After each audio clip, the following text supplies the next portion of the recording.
带着去法国办公交卡，25×30毫米的尺寸。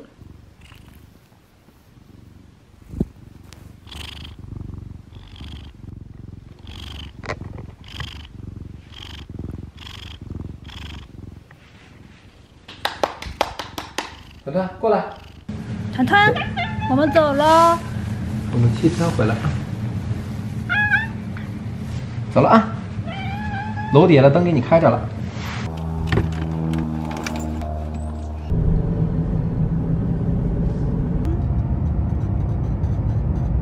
飞机餐。车上就喝了，在早餐。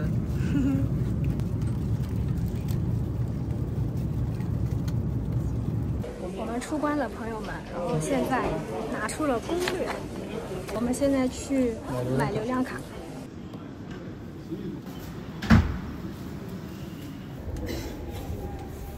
最高级别的警戒。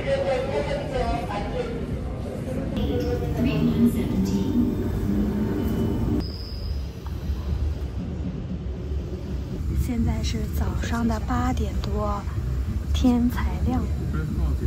酒店就在凡尔赛宫旁边。啊，我们到凡尔赛宫了。啊，无缝衔接，刚才还坐飞机呢。我们下飞机就来了，然后把行李放在了酒店。太阳出来了，宫殿外是来自世界各地的旅客，按照预定的时间在分批次排队。我们至少排了半个小时才检票进门。我们进来了，耶！排队的时候人实在是太多了。是。凡尔赛宫位于法国巴黎西南郊，离巴黎市中心大约40分钟的距离。作为法国历史上最辉煌的宫殿，凡尔赛宫拥有超过2300个房间，每一间都装饰得富丽堂皇，彰显着法国王室的权力和财富。凡尔赛宫不仅是法国君主专制的象征，也见证了法国大革命等重要历史事件。好，我们现在继续往前走，这里到处都很漂亮。这幅作品的名字叫《太阳马在喝水，南非斯在服务阿波罗》。这幅作品叫《Triton 给太阳马梳毛》。你看这马贼开心。这是路易13啊，这是路易14。这路易14够猛的呀！16几几年活了83岁，看来吃的喝的还有医疗体系都很能跟得上。所以路易13是路易14的爸爸啊，路易14的儿子叫路易15，对，就是他。对，这个宫殿超大。凡尔赛宫是欧洲古典主义建筑的典范，它将巴洛克风格与古典主义完美融合，每一间都讲述着不同的故事，每一处细节都彰显着艺术与奢华。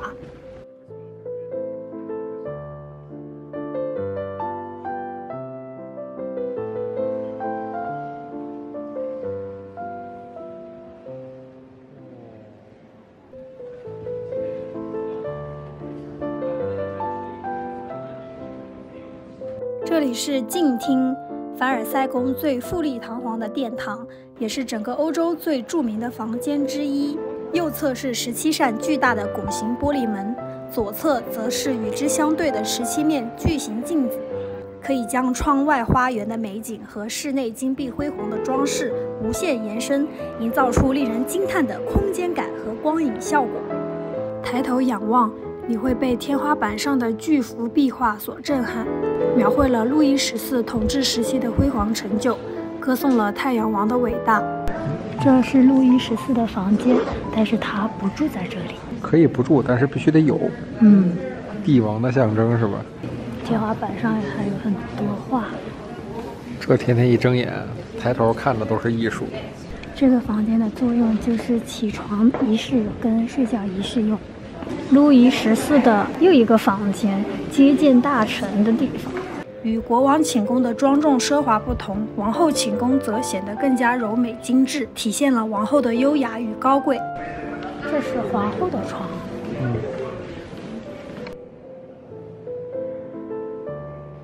这里是战争画廊，我最喜欢的展厅之一。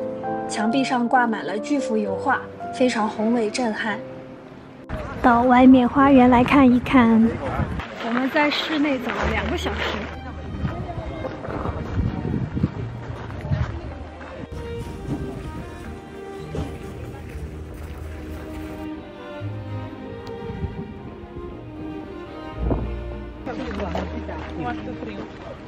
凡尔赛宫的后花园是法式园林的典范，讲究对称和秩序。坐小火车去下一个宫殿。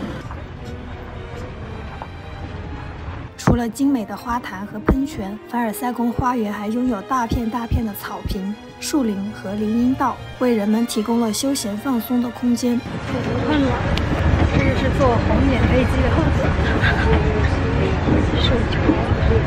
除了主宫殿，我们还坐小火车去了旁边的特里亚农宫和小村庄，展现了皇室成员对田园生活的向往。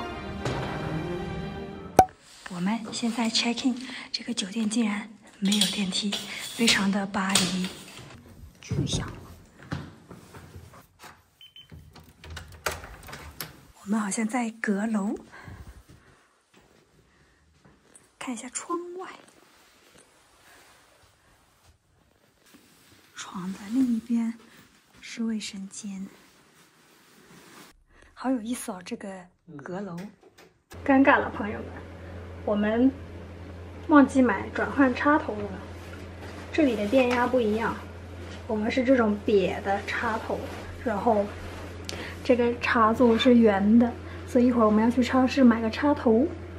这是凡尔赛宫的晚上，我们在酒店里睡了大概2个小时，然后现在出来觅食，实在是太饿了。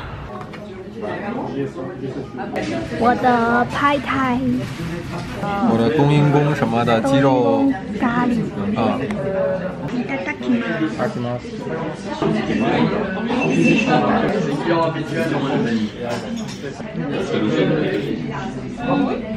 这边的这个配层跟美国的还不太一样，美国的可能是为了迎合美式的口味吧，所以就比较偏甜。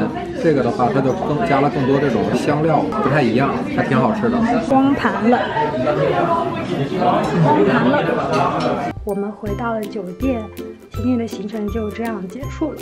明天我们会去卢浮宫，我们准备休息了，时差还没有倒好。